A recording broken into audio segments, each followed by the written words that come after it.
Assalamualaikum warahmatullahi wabarakatuh. Bertemu kembali dengan saya dalam video pembelajaran pengenalan analisis real bersama saya Aang Nuryaman. Pada kesempatan kali ini saya akan membahas tentang deret bilangan real. Baik, pertama, apa sih yang dimaksud dengan deret? Baik, misalnya diberikan sejumlah terhingga bilangan A1, A2, dan seterusnya hingga AN besar, maka kita dapat menghitung jumlah dari A1 plus A2 dan seterusnya hingga plus AN. Nah, kalau N-nya ini berhingga, kita bisa menghitung jumlahnya. Cuma muncul permasalahan bagaimana jika diberikan tak hingga banyaknya bilangan A1, A2, A3, dan seterusnya. Oke, maka untuk itu, misalkan AN adalah sebuah barisan bilangan real, kita definisikan barisan Sn dengan Sn besar itu adalah sigma N dari 1 sampai N besar AN. Itu sama dengan A1 plus A2 plus seterusnya hingga AN besar, di mana N elemen bilangan asli. Oke. Nah, untuk tiap N elemen bilangan asli, Sn besar itu dikenal sebagai jumlah parsial dari deret sigma N dari 1 sampai hingga dari AN. Nah, dalam hal Sn besar ini konvergen ke S untuk N menuju hingga, maka kita katakan deret dari sigma N dari 1 sampai hingga dari AN itu dikatakan konvergen ke S. Dalam hal ini S disebut sebagai jumlah deret tersebut, dan kita tuliskan sebagai sigma N dari 1 sampai hingga dari AN, yaitu sama dengan A1 plus A2 plus seterusnya itu sama dengan S. Oke, maka dari sini kita punya bahwa sigma AN, N-nya dari 1 sampai hingga ini sama dengan limit N besar menuju hingga dari sigma N sama dengan 1 hingga N besar dari AN. Dan ini sama dengan limit N besar menuju hingga dari Sn besar, sesuai dengan definisi jumlah parsial yang ini. Oke. Nah, itu konsep deret konvergen. Sebagai contoh misalnya, kita punya deret geometri sigma X pangkat N. N-nya dari 1 hingga, yaitu sama dengan 1 plus X kuadrat plus seterusnya. Maka kita punya jumlah parsial dari barisan ini, dari deret ini, yaitu Sn besar, itu sama dengan sigma N dari 1 sampai N besar dari X pangkat N, yaitu sama dengan 1 plus X kuadrat plus seterusnya hingga plus X pangkat N besar. Dan ini seperti yang kita pelajari di SMA, itu akan sama dengan 1 kurangi X pangkat N besar plus 1 dibagi 1 min X. Nah, dalam hal jika mutlak X-nya kurang dari 1, maka X pangkat N plus 1 ini akan konvergen ke 0 untuk N menuju hingga. Untuk N besar menuju hingga. Oke. Sehingga Sn besar ini akan konvergen ke 1 per 1 min X. Tapi ketika mutlak X-nya lebih dari 1, maka X pangkat N plus 1 ini akan divergen untuk N menuju hingga. Dengan demikian Sn besar ini menuju hingga pula. Dengan demikian deret geometri ini adalah divergen. Contoh lainnya misalnya deret yang dinyatakan oleh sigma N dari 1 sampai hingga dengan suku ke N-nya adalah 1 per N kali N tambah 1. Ini memiliki jumlah parsial Sn besar sama dengan sigma n dari 1 sampai n besar 1 per n kali n plus 1. Dan ini, bentuk ini itu bisa kita nyatakan sebagai 1 per n dikurangi 1 per n tambah 1. Dan kalau kita uraikan suku per suku, maka kita punya untuk n sama dengan 1 itu adalah 1 min setengah.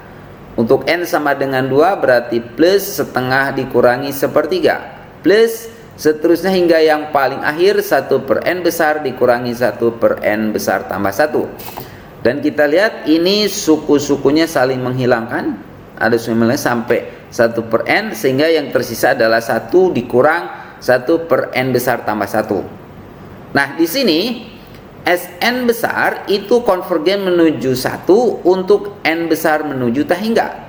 Dengan demikian deret ini itu adalah konvergen dengan jumlah 1, yaitu sigma n dari 1 sampai tahingga dari 1 per n kali n tambah 1 itu sama dengan 1.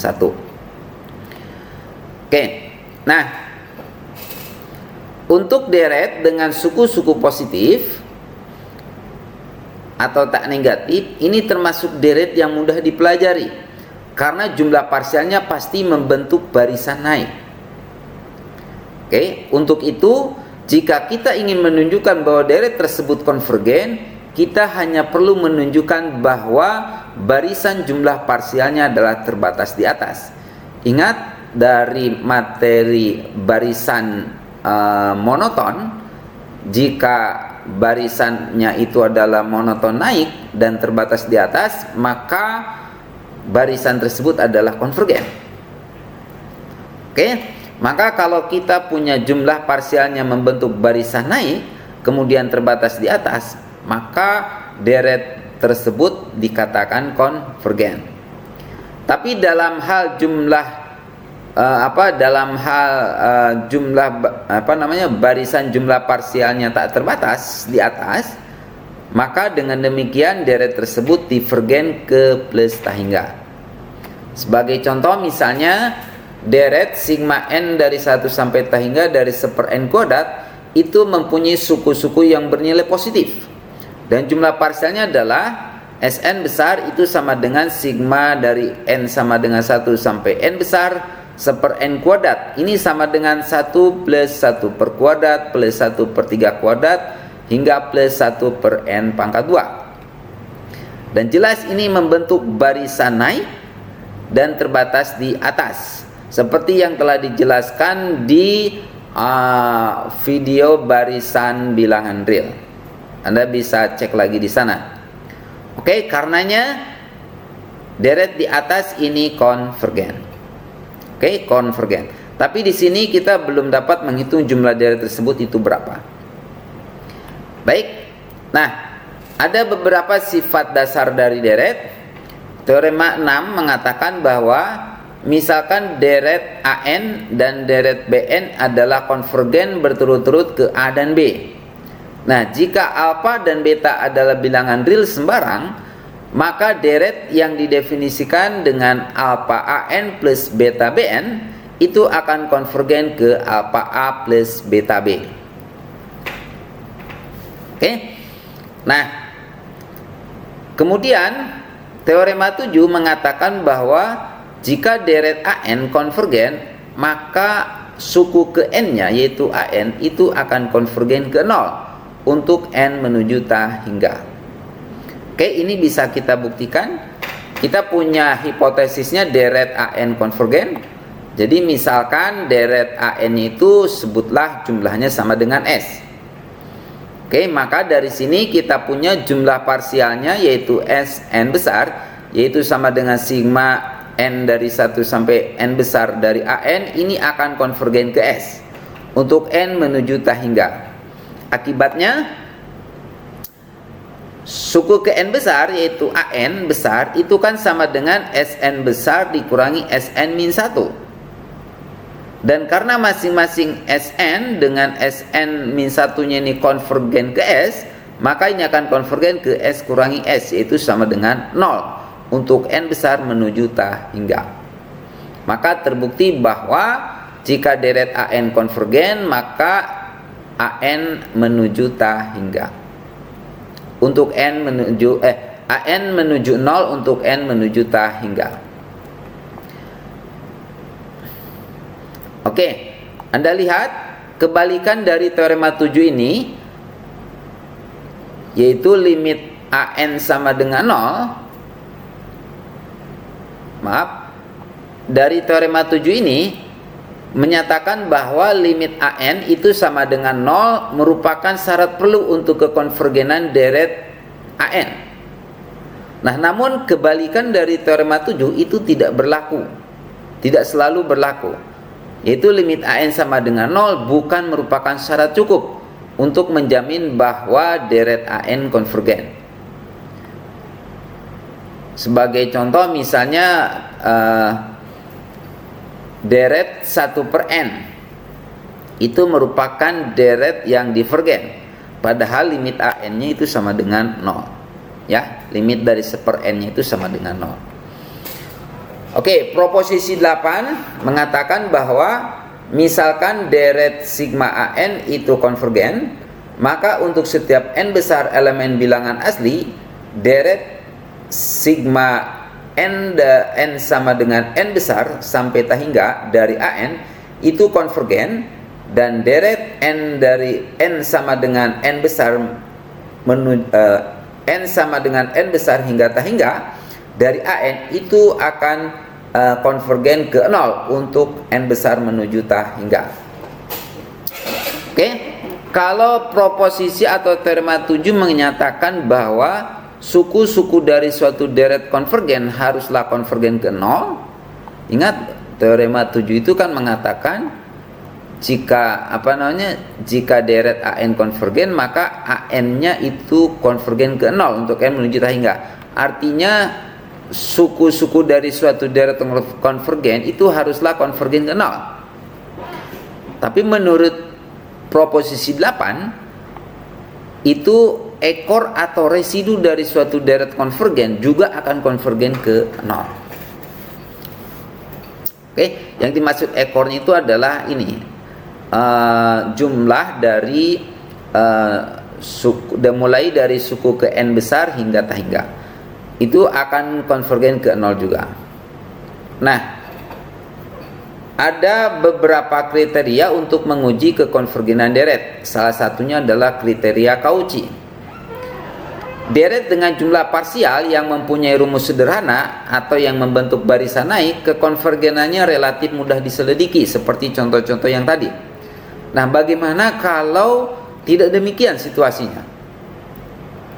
Seperti halnya ketika kita berurusan dengan barisan, kita dapat memeriksa apakah jumlah parsial deret yang kita amati membentuk barisan Cauchy. Teorema 9 mengatakan, misalkan barisan AN turun dengan AN-nya positif untuk setiap n elemen bilangan asli, dan AN konvergen ke 0 untuk n menuju ta hingga, maka deret n sama dengan 1 sampai ta hingga dari min 1 pangkat n min 1 dari AN, yaitu sama dengan A1 kurang A2 plus A3 kurang A4 plus seterusnya, itu adalah konvergen. Nah, teorema 9 ini bisa dibuktikan apabila kita dapat menunjukkan bahwa barisan Sn itu merupakan barisan Cauchy, maka bukti selesai. Oke, perhatikan, untuk M yang lebih dari N, kita memiliki 0 kurang dari sama dengan AN plus 1 kurang AN plus 2 plus seterusnya hingga dikurang AM. Ini kurang dari sama dengan AN plus 1. Ingat, untuk M lebih dari N, dan kita lihat di sini barisannya itu adalah turun, AN-nya turun. Maka nilai AN plus 1 dengan AN plus 2 itu nilainya lebih besar AN plus 1. Sehingga untuk setiap suku-suku yang ini, AN plus 1 kurangi AN plus 2 itu nilainya positif. Begitu juga dengan AN plus 3 dikurangi AN plus 4 juga positif. Oke? Dan atau kalau misalnya dijumlahkan ini antara AN plus 2 dikurang AN AN plus 3 gitu ya. Dan seterusnya hingga AM itu nilainya nilainya positif gitu ya. Sehingga di sini jumlah ini itu pasti nilainya kurang dari sama dengan AN plus 1.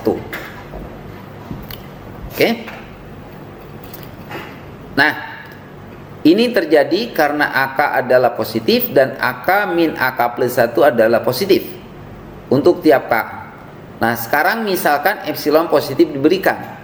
Karena AN menuju 0, untuk N menuju tahingga berdasarkan definisi barisan konvergen, berarti terdapat N besar elemen bilangan asli, sedemikian sehingga untuk N lebih dari sama dengan N besar berlaku mutlak AN kurangi 0, yaitu sama dengan AN ini kurang dari epsilon.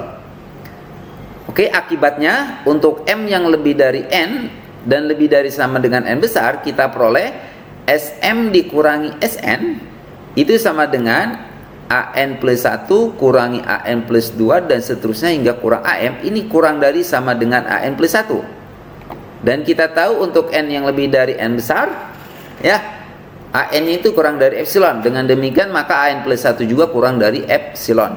Akibatnya kita punya mutlak SM kurangi SN ini kurang dari epsilon. Ini menunjukkan bahwa barisan SN merupakan barisan Cauchy sesuai dengan harapan kita. Oke, karena SN merupakan barisan Cauchy, maka barisan SN konvergen. Dan kata lain, jumlah parsialnya juga konvergen, sehingga deretnya adalah konvergen. Sebagai contoh misalnya sigma N sama dengan 1 sampai tahingga dari min 1 pangkat N min 1 per N. Ini sama dengan 1 min setengah plus sepertiga kurang seperempat dan seterusnya. Itu merupakan deret berganti tanda yang memenuhi hipotesis. Ingat di sini berarti AN-nya adalah 1 per N. Dia merupakan barisan turun dan AN-nya positif untuk setiap N dan AN-nya menuju 0 untuk N menuju tahingga.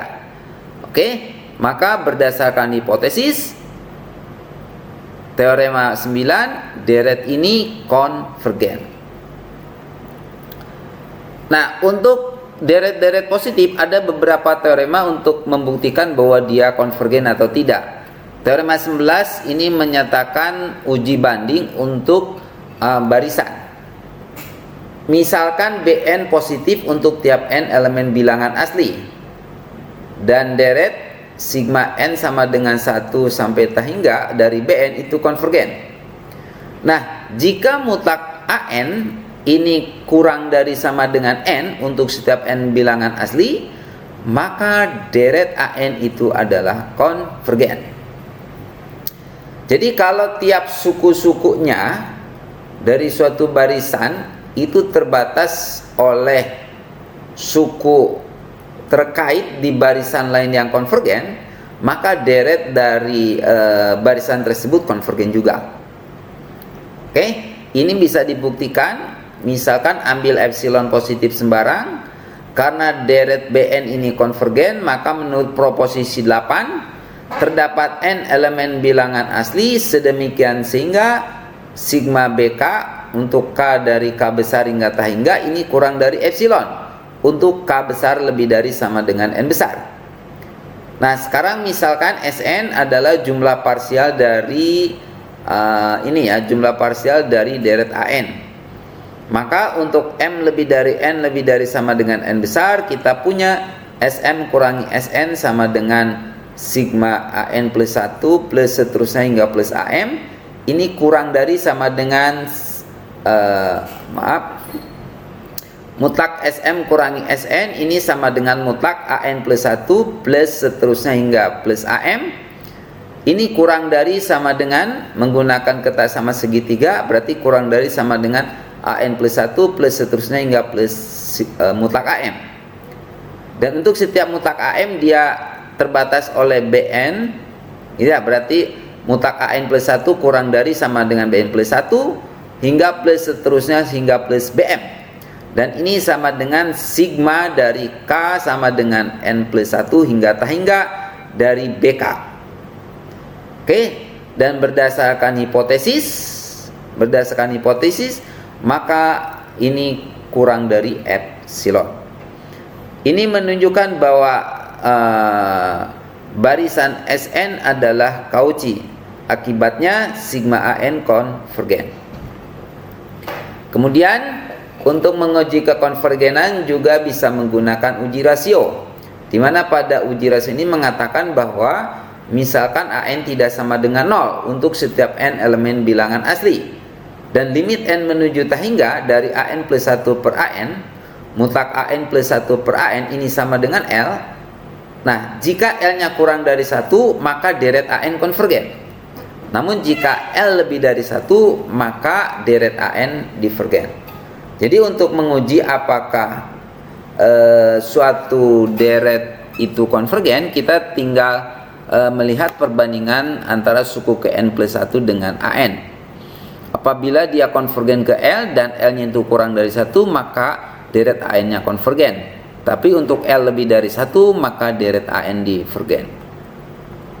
Nah, kemudian untuk kekonvergenan mutlak dan bersyarat mengatakan bahwa deret An dikatakan konvergen mutlak apabila deret mutlak An ini konvergen.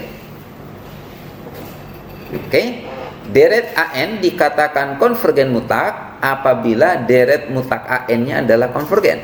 Sebagai contoh, misalnya deret min 1 pangkat n min 1 per n kuadrat. Oke, ini adalah konvergen mutlak. Kenapa? Karena deret dari mutlak min 1 pangkat n min 1 per n kuadrat ini sama dengan deret dari 1 per n kuadrat. Dan sudah kita cek berdasarkan slide sebelumnya bahwa deret 1 per n kuadrat adalah konvergen. Oke. Nah, secara ini secara uji rasio ini, maka deret yang konvergen secara otomatis merupakan deret konvergen mutlak. Sekali lagi, deret yang konvergen berdasarkan uji rasio. Uji rasio ini kan pakai mutlak ya. Maka secara otomatis merupakan deret konvergen mutlak. Nah, selanjutnya untuk deret yang konvergen mutlak itu senantiasa konvergen. Oke, kita membuktikan ini bisa menggunakan uji banding dengan Bn sama dengan mutlak An. Nah, tapi kebalikan dari teorem 14 ini tidak selalu berlaku. Deret yang konvergen belum tentu konvergen mutlak. Sebagai contoh, deret min 1 pangkat n min 1 per n merupakan deret yang konvergen, tapi tidak konvergen mutlak. Karena kalau kita ambil mutlaknya, jadi sigma mutlak min 1 pangkat n min 1 per n itu kan sama dengan sigma dari 1 per n. Dan kita telah pelajari bahwa deret 1 per n itu merupakan deret yang divergen. Oke, dengan demikian deret yang konvergen tetapi tidak konvergen mutlak itu dikatakan konvergen bersyarat. Oke. Itu materi tentang deret bilangan real yang bisa saya sampaikan. Mudah-mudahan bisa memberikan pemahaman bagi Anda yang melihat dan menonton video ini.